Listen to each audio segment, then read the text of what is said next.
welcome back to the final couplet with me, Theo Cowan. And me, Jacob Fortune-Lloyd. Wow, it's becoming almost a regular thing, this. We're going to do... I'm starting to feel like a podcast host. We're going to do all of the other sonnets in one sitting. I'm going to hold you captive. Time's decay. I'm going to experience time's decay. Right, before we look at Sonnet 102... 102. We did say that we were going to use our good friend AI to generate a definitive image of the fair youth, Shakespeare's lover. So let's just feed in some words and phrases that we've got, general vibe of the youth from what Shakespeare's been saying, and see what the hell comes up. And then obviously I'll link this so you can have a look at it in the description. Yeah, then you'll have both the definitive Shakespeare and the definitive fair youth. Exactly. Right, let's start. Okay, here we go. Well, wrinkle-free is quite important. Well, yeah. Is he or not? It depends. At the start, he's wrinkle-free. So we'll go from the beginning. Okay, so we're saying youthful for sure. Youthful young man. Youthful young man. Well, you could be a non-youthful young man. Yeah, that's true. Youthful young man. Yep. The most beautiful young man in the world. Incredibly clear skin. Fantastic, yeah. Fantastic skin. Fabulously dressed. Wealthy. And then maybe some qualities. He is self-centered. Yeah. Vain. Yeah. Universally admired. Is he? I guess he's sexy, isn't he? Huge sex appeal. He does have the complexion of roses. Rosy cheeked. Is that right? Rosy cheeked. God. Interesting what will come up with rosy cheeked. Okay. How do we feel about that? That's quite a lot. Should I specify that he's from the 1500s? Yeah, go on then. 1600s. 1600s. Early 1600s, yeah. Yeah, I suppose he has got fair skin as opposed to, because he's directly contrasted with the dark lady. Yeah. Who has darker skin. Yeah. So a fair skin person. Everyone's in love with him. All right. I've ordered the print. It might take some time. Yes, it could take some time. We'll come back to that. Okay. When it's ready, we'll come back to it. In the meantime, do you want to have a read of the... Oh, do you want to talk about... Oh, go on. I'll do the read and then talk about Philomel. Yeah. Yeah, that would make sense, wouldn't it? Yeah. Because they're like, who the hell's Philomel? Who the hell's Philomel? Well, you're about to find out. Give Sonnet 102 a little read for us. Sonnet 102. My love is strengthened, though more weak in seeming. I love not less, though less the show appear. That love is merchandised, whose rich esteeming the owner's tongue doth publish everywhere. Our love was new, and then but in the spring, when I was wont to greet it with my lays, as Philomel in summer's front doth sing, and stops her pipe in growth of riper days. Not that the summer is less pleasant now than when her mournful hymns did hush the night, but that wild music burthens every bough, and sweets grown common lose their dear delight. Therefore, like her, I sometime hold my tongue, because I would not dull you with my song. Do you want to talk about Philomel now? Yeah, let's talk about Philomel. So I knew that Philomel was a nightingale, is a nightingale, and I knew that the myth is that Philomel was raped and then becomes a nightingale, and the lament of the nightingale refers to the tragedy that she... Wow. Wait, so Philomel was a woman? So Philomel's a woman, yeah. Right. But I didn't know the whole story, and the story is wild. Okay.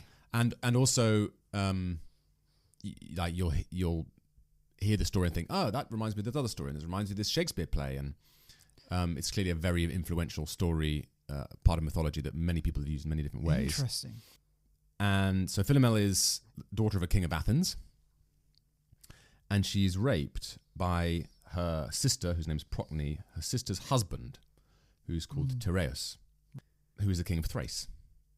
And he tells her to keep it a secret. He tells her not to tell anyone. And she says no. And so he cuts out her tongue. Ooh. So she can't tell anyone what happened. Oh my God. So she weaves a tapestry, telling the story. She could have just written it, couldn't she? She could have written it down. But she weaves a tapestry, I suppose, more effective in image. Yeah. And sends it to her sister, sends it to Procne. Procne is so angry and horrified. Rightly so, yeah. Rightly so. That she kills her own son. No, why She would she kills do Tereus' son, her son. Because that will hurt. Because it will hurt him? the husband, because maybe she's so furious with men that she can't bear to have a male child. Don't know. Whose name is Italos, or Itis. She boils him alive. Actually, I don't know if she boils him alive, but she boils him. And I suppose it's quite different. Yeah. And serves him to Tereus. Does he know? No, doesn't know he's eating his child. And yes, after the meal, the sisters together, Philomel and Procne, show Tereus the severed head of his own son and say, you've just eaten your own son. Wow. He is furious, of course, and chases them with an axe. Hey. And just as he's about to get to them, they pray to the gods to help them, to save them, to spare them. And Procne is turned into a swallow, and Philomel is turned into a nightingale. Wow. And later, apparently, Tereus is also turned into a bird. He's turned into a hoopoe. Why is he turned into a bird as well? I don't know. Although, interesting, the hoopoe has a crown. It has like feathers that look like a crown, and he is king. So, the nightingale song goes like this. You ready? Yeah. I'm not about to imitate it. Oh, right. I thought you I was really ready. The nightingale song goes...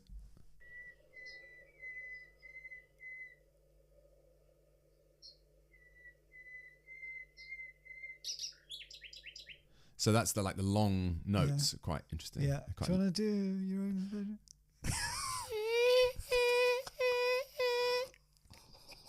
That is just as beautiful. And so there's sort of long lamenting notes, which I think I don't know birds' song very well, but I guess it's quite unusual. And Adam, just want to know what a swallow sounds like? Yeah, sure, why not? There we go.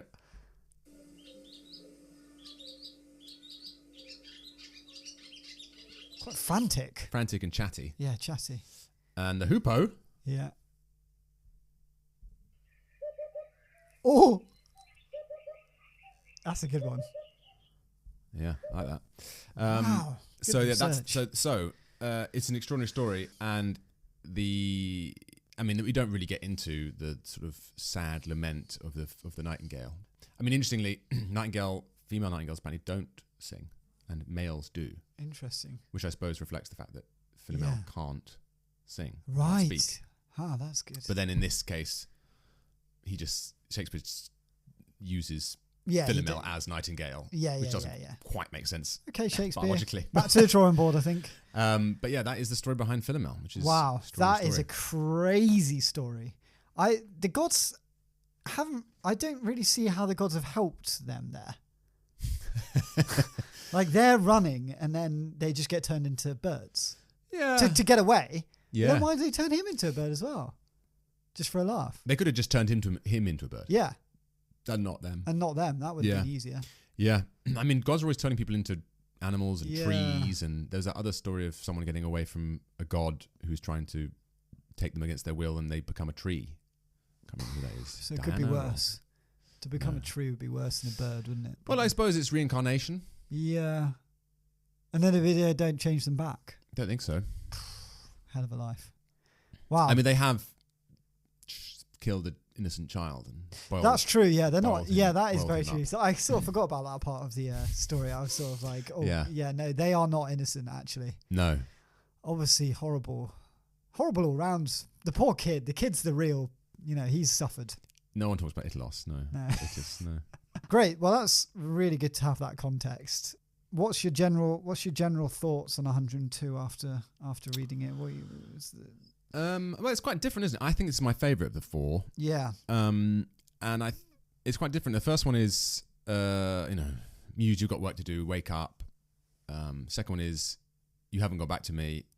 you really do still have work to do, and this is exactly what it is. And I imagine what you might say, but it's tough. Yeah.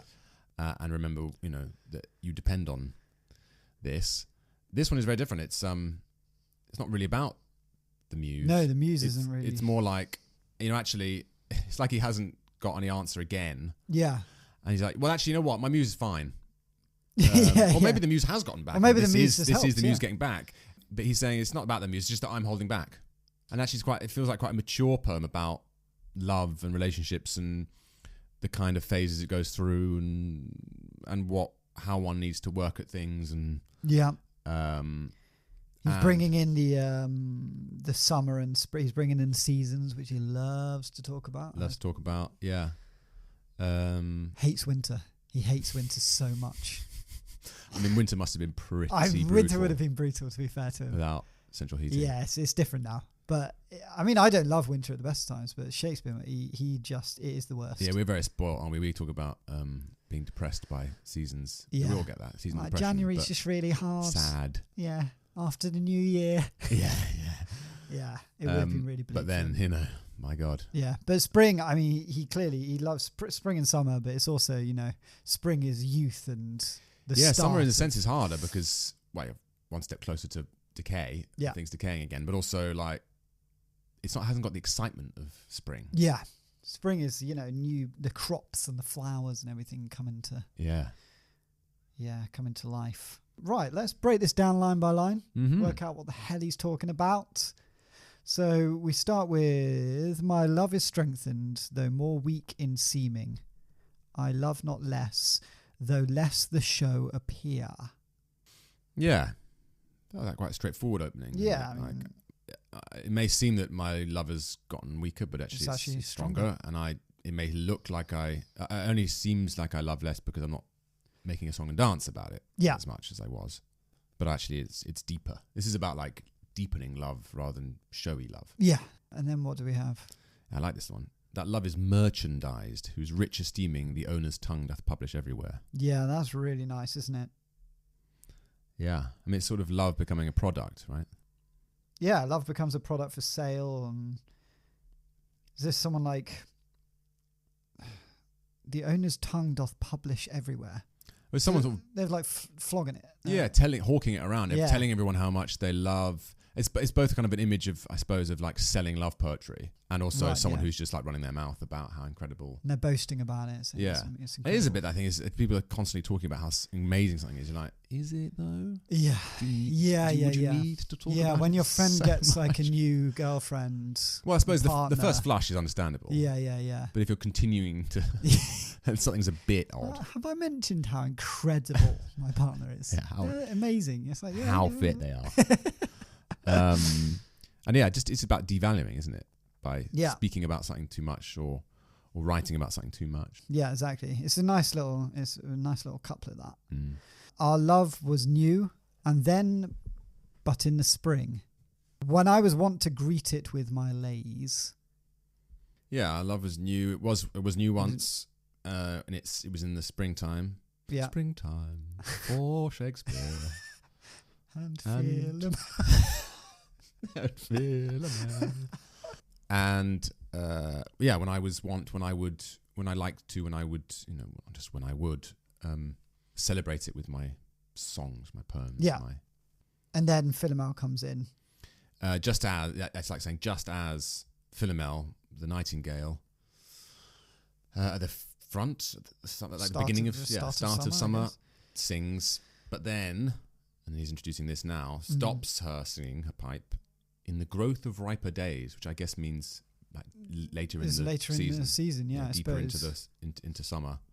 I don't know if it's riper because the days have gotten longer. Yeah, that's what I read it as. Yeah. Or just summer getting longer. Yeah, it's just later. Later in it. Later. Yeah. And then I just like that he's sort of got a qualifier. Yeah. Whoa. I'm saying that. Not that the summer is less pleasant now than when her mournful hymns did hush the night. Yeah. So I love that. It really, that feels like sort of it really doesn't feel like he's he's like planned this poem. I Yeah, love it when feels really he writes like that. immediate. It's very organic and like, Yeah. not that I'm saying this, I'm not saying that. It Yeah. hasn't like planned it out. He's Yeah. like answering himself almost. I think that's why I like this one so much, because it's conversational. Yeah. And it feels, even the words like merchandised and just like, and it feels spontaneous and it feels realer somehow. He's talking about the reality of relationship. And Yeah, exactly. Well, I mean, that's pretty self-explanatory, right? the summer is it's still great. It's Things are still it's great. still lovely. They're not less nice than they were when you were the nightingale was whistling. plaintively singing and would silence the night. I mean, it's quite dramatic, that, isn't it? It's like the nightingale song would like hush the entire night. That's all that people could hear, which is kind of for me is like conjures the image of love being so total and like all obscuring that's like it just takes over your whole world at the beginning.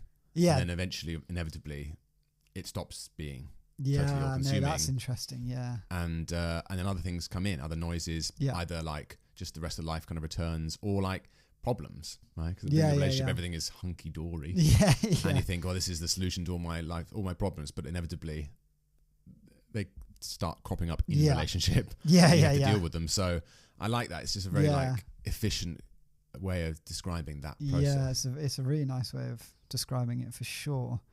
And then he says, but that wild music burdens every bough. Yeah. Bough. And sweets grown common lose their dear delight. I really like wild music. Again, it feels like really modern. I don't know. Yeah, it does. Wild music burdens every bough. I think that's a great line. Really cool. Amazing line. He's done well there. So yeah, now in the depth of summer, it's just cacophony. There's loads of bird songs. There's loads going on, and that could be also like loads of people are praising you as well. It's hard to break through. Yeah, and sweets grown common lose their dear delights. It's like saying, well, it's like an image of like, I don't know, it's like Magaluf. And it's just like music coming out of every building. Yeah. It's just like absolute madness. And you're like, these are all the same. Yeah, these are all the same, and they're just common now. It's just and it's like just a kind of one can get too much of a good thing. Yeah, you have the same thing all the time. It's not going to be as how do you cut nice through? as do you remember that exercise we once did at drama school, which was like an attention exercise? I think we did it with Mr. Ken Ray, and it was we all had to go out in front and try and get his attention, maybe. I think it was everyone's attention. It was like hold everyone's attention. Yeah, hold someone's attention. But everyone was doing it at once, or like a group of us would go out and do it, and the rest would watch. Yeah. And inevitably, the person like necessarily being the loudest wasn't the one you would look at. It might be the person being the stillest. Or moving really subtly, or doing something really unusual. It's about like different contrasting rhythm with everyone else's. Yeah. Like that. And then final couplet. Therefore, like her, I sometime hold my tongue, because I would not dull you with my song. He's talking about Philomel there. She's not holding her tongue. Her tongue was cut out. It's very insensitive. It's very insensitive. It is very insensitive. He's getting mixed up with the female and male bird there, isn't he? Yes, yeah, I suppose he is, yeah. But yes, you're right. But she doesn't have an option. She's, are you kidding me? It got cut out. It's not on purpose that I'm not speaking. Yeah. It's a tactic, basically, is what I'm saying. Yeah. Is he saying, I have to do this because otherwise you'd get bored of it and you get sick of it and it wouldn't be special anymore. He's talking about his poems here, about his love, his general like sort of piling love up on his... Yeah, I suppose he's talking about I'm not writing as much because first of all, we're not in the first flush of love. Mm-hmm. We're in the more mature phase where things are subtler and also you'd be sick of it. I have done 100. This is 102. It's a lot of poems. Yeah. Like it's not like he's just been sitting around. That's a lot of poems to get. I mean, we don't know the time frame. I guess 102 over if it's been 20 it's like, years. is it like drinking 8 pints in a session? Yeah. Or is it over like a couple of months? Yeah, it's exactly like that. Yeah, I think this is my favorite out of this grouping as well. I feel like it's very visceral and I like the analogies that he's using in this. Yeah, and it's sort of calmer and more He's like less confident. muse. Yeah, yeah. He gives up on the muse for a moment. Yeah. It just feels mature and conversational and spontaneous. Absolutely. Do you have a... Uh-oh. Look what's in. The generation. The AI... Wow. This guy, he's a looker. Is he? Oh. Core. Yeah. I would. Absolutely. I get Look at it. that. He's got the rosy cheeks. The rosy cheeks really came out, shining through. My God. Does he look like anyone He's certainly young. He is quite young. I mean, this guy is what? 18, 19? Yeah, 20 max? Yeah. Could even be sort of 16. Yeah, he could be younger than 18. Yeah, I think this is sort of younger than... It's a worry for Shakespeare. Than I imagined the fair youth to be. But well, I've always thought of him as very young. Really, when it begins? Yeah, when it begins. Yeah. I've in my head, I've When had do the wrinkles sort of come in? 16. Late 20s? Mid-late 20s? Yeah, I mean, because if we're going off this image, he has absolutely nothing. He's got the clearest skin I've ever seen. It's like he's got an Instagram filter on. Gorgeous young man. Well, that'll be up to have a look at. That's really good, actually. That is good. It's really good. Yeah, that is good. It's AI. It's not is bad, actually, is impressive. it? I mean, there's a lot of things that it is bad for, but generating a picture of Shakespeare's fair youth is not. I've long wanted to know. So great. Do you have a translation of Sonnet 102? I do. Fantastic. Here we go. Sonnet 102 translated. My love is stronger, though it seems weaker. I don't love any less, though I show it less. Love becomes a product when one widely advertises how much one's love is worth. Our love was new. We were only in spring when I would write songs to celebrate it. As the nightingale sings at the start of summer, but whose trills fade as the season deepens. The summer isn't less pleasant now than it was when her sad songs silenced the night. It's just that every branch is weighed down with wild music, and one can have too much of a good thing. And so, like the nightingale, sometimes I keep my mouth shut, so you won't grow tired of my song. Very nice, very clear. I get it. Nowhere near as good, but clear. Different. I'd say just different. Different, sure. It's very, very different. Taste dependent. Yeah, mate, put your votes in. Who do you prefer? Jacob or Shakespeare?